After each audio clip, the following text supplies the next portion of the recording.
તમે બે સારા કામ ના કરી શકો તો ચાલશે, પણ એક ખોટું કરવાનું નહીં. એનાથી આગળ 100 સારા કામ તમે ના કરી શકો ને તોય ચાલશે, પણ એક ખોટું નહીં કરવાનું. જેણે જેણે ક્રિકેટના બોલ સાથે ચેડા કર્યા બધાએ ક્રિકેટ છોડવું પડ્યું? હા કે ના? જેણે જેણે બેંક સાથે ચેડા કર્યા બધાએ દેશ છોડવો પડ્યો? 2-3 ઇંગ્લેન્ડમાં છે, 1-2 કેરેબિયન આઇલેન્ડમાં છે, એક જણાની આવવાની તૈયારી છે. And Tihar is waiting with wide arms to hug him. ખોટું લાંબુ ચાલતું જ નથી, એ સિદ્ધાંત રાખો. ખોટું લાંબુ ચાલતું નથી. એમાં પાસે એક જણો $500 મિલિયન અમેરિકામાં ખેલ કરી ગયો છે ગઈકાલે. આવશે, પેલી તો બહુ મોટી કંપની છે બ્લેક રોક, તો એટલે તો દુનિયાના ભૂગર્ભમાંથી કાઢશે બહાર. What I mean to say is કે નીતિમત્તા અને પ્રામાણિકતા છોડીને કોઈ કાર્ય ન કરવું, તો તમને જીવનમાં હંમેશા આનંદ રહેશે. તો તમે બધાની વચ્ચે રહી શકશો. ગમે તે વ્યક્તિ કે ગમે તે સમાજની વચ્ચે આંખમાં આંખ નાખીને ઉન્નત મસ્તકે જીવી શકશો કે I have not done anything wrong in my life. મેં કંઈ જીવનમાં ખોટું નથી કર્યું. એ જીવનનો શ્રેષ્ઠ આનંદ છે. અને ક્રેડિટ્સ પણ એમાં છે. ક્રેડિટ્સ ક્યાં છે? એથિક્સમાં. ઘણા બધા કરોડોપતિ લોકો હોય, પણ એવું નામ આવે ને તો લોકો કે ના ના એન્જોય ધંધો ના કરાય, ટોપી ફેરવશે, અથવા તો જે કંઈ આના સિનોનિમ શબ્દો જેટલા પૃથ્વી પર ચાલતા હોય ગમે તે બોલે. અને ઘણા માણસ એવા કે એનું નામ આવે ને તો બજારમાં 10 જણા એક અવાજે બોલે કે માણસ વ્યવસ્થિત છે. છે કે નહીં એવું? એ તમારા બધાના વ્યક્તિગત જે બિઝનેસીસ હશે, એનો જે સમાજ હશે, જે બિઝનેસ સોસાયટી તમારી હશે, એમાં ઘણા બધાને 2 પ્રકારના નામ ચાલતા હશે. હા કે ના? તો મનુષ્યનું એક કર્તવ્ય છે, ભગવાન આપણને 70-80 વર્ષનું જીવન આપ્યું, જીવનમાં બીજું ન કમાઈ શકીએ, ક્રેડિટની ઇજ્જત તો કમાવી છે. જીવન બીજું ના કરી શકીએ તો શુભ અને નિર્ગુણ કર્મ તો કરવું જ. જીવનમાં બીજું કંઈ હાસિલ ના કરી શકીએ, પણ પ્રભુ પ્રસન્નતા તો હાંસલ કરવી. કારણ કે આ તો 80-90 વર્ષનું જીવન છે. દર 80 વર્ષે આખો લોટ પૃથ્વી પરનો બદલાય. લોટ કહીએ ને, લોટ. આપણા બધા માટે એક શબ્દ વાપરો, કયો વાપરવાનો? લોટ. પૃથ્વી પર આખો ચોખ્ખી દેશી ભાષામાં ઘાણ, જલેબીનો ઘાણ, ઘાણ આખો ઘાણ બદલાઈ જાય છે 80 વર્ષે. પૃથ્વી પર રોજ 1.5 થી 2.5 લાખ લોકો મૃત્યુ પામે છે. 86,200 સેકન્ડ, 24 કલાક, એટલે દર 2 સેકન્ડે 3. આપણે પ્રવચનની શરૂઆત કરીને લગભગ 40 મિનિટ થઈ. 2400 સેકન્ડ, 4,000 લોકો પૃથ્વી પર જતા રહ્યા. ભગવાનની ઈચ્છા હોય અને આવતીકાલનું અને હમણાં અઠવાડિયા સુધી ફૂલ ફોકસ મુંબઈ ઉપર મૂકી દેતો. આવું એટલા માટે કહું છું, એમાં ગભરા મૂંઝાની વાત ને, એટલા માટે કહું છું કે લાઈફ ઇઝ ટેમ્પરરી. હું શું કહું છું? Life is temporary. જે 70-80 વર્ષનું ક્ષણિક જીવન છે, એની માટે ખોટું ના કરવું. તો ડેથ બેડ ઉપર તમે હશો ને, in the last years and the last months and the weeks of your life, તમને જીવનમાં તમે છાતી પર હાથ મૂકીને કહી શકશો, yes, I have not done anything wrong. અંગ્રેજીમાં એક સરસ કહેવત છે, the softest pillow. રાતે તમે બેડરૂમમાં જાઓ અને પોચામાં પહોંચો ફર્સ્ટ ક્લાસ ઓસીકું, જેમાં તમે માથું મૂકીને ફર્સ્ટ ક્લાસ આરામ કરી શકો, બહુ ડીપ સ્લીપ આવે, એ કયું ઓસીકું? તો અંગ્રેજીમાં એક સરસ કહેવત છે, the softest pillow where you can rest your head and have a deep sleep is a clear conscience that I have not done anything wrong in my life.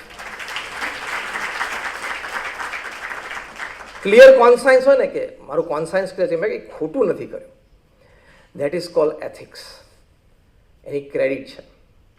2011માં ઇન્ડિયામાં વર્લ્ડ કપ હતો, ક્રિકેટ વર્લ્ડ કપ. એટલે આજે એક સારું પરિણામ આવી જાય તો બધાને વધારે આનંદ થશે. વર્લ્ડ કપનું જ પરિણામ છે અને આપણે પ્રાર્થના કરીએ કે દેશને આ પ્રાપ્ત થાય. 2011નો વર્લ્ડ કપ હતો. એ વખતે ઇન્ડિયામાં રમાયો તો ચિદમ્બરમ ચેપોક સ્ટેડિયમ, ચેન્નાઈ ઉપર મેચ ચાલતી, India versus West Indies. Sachin રમતા હતા. વેસ્ટ ઇન્ડિઝના એક બહુ સારા પેસ બોલર હતા, રવિ રોમપોલ. એને એક રાઇઝિંગ ડિલિવરી નાખી, short of length delivery, rise થઈ એમને. સચિન શોર્ટ હાઇટેડ હતા, નાક સુધી આવી ગઈ. સચિન ઊંચા થઈને ડિફેન્ડ કરવા ગયા. The ball just kiss the gloves and went to the wicket keeper. Wicket કીપરે લઈ લીધો બોલ. Loud appeal. અમ્પાયર કન્વિન્સ ના થયા, અમ્પાયરે ના પાડી અને સચિન ક્રીઝમાંથી નીકળીને ચાલવા માંડ્યા. એને ચાલતા જોયા ને પેવેલિયન તરફ, પછી અમ્પાયર આંગળી ઊંચી કરી, ઓકે ચલો out. Bus he raised the finger not for the appeal but for Sachin's steps. Those steps were not of a batsman, not of a genius, but an ethically perfect personality. વર્ષો પછી સચિનને પૂછ્યું કે આટલી important match, world cup match હતી, અને એ તો at that time 2011માં તો Indian ટીમનો ફાઉન્ડેશન હતા. એ સચિન હોય ત્યાં સુધી આપણને એમ રહે કે ઇન્ડિયાને જીતવાના પૂરા સ્કોપ, અને સચિન આઉટ થઈ જાય તો 50% એમ થઈ જાય કે હવે નહીં મેળ પડે. કે તમને અમ્પાયરે આઉટ નહોતા આપ્યા, અમ્પાયરે આંગળી ઊંચી નહોતી કરી, તમે કેમ નીકળી ગયા? It was a world cup match, nobody knew કે યુ આર આઉટ. અને when umpire has not given you out legally, સચિને બહુ સરસ જવાબ આપ્યો કે અમ્પાયરે મને નોટ આઉટ આપ્યો.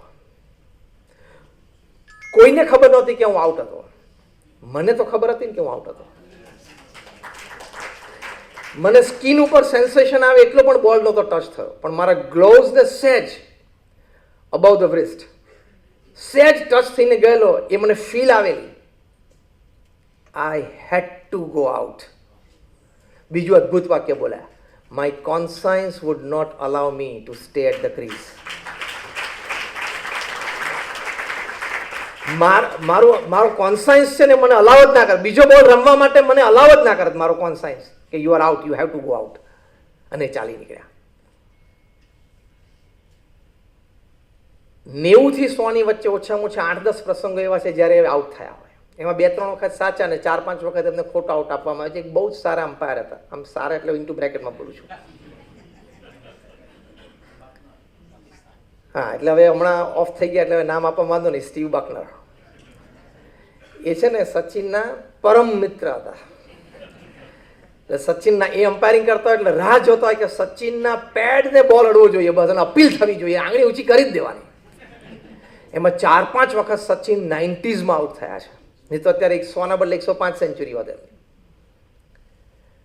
એની એક સ્પેશિયલ વિડીયો બની છે, તમને જોજો અથવા જોઈ હશે કોઈએ.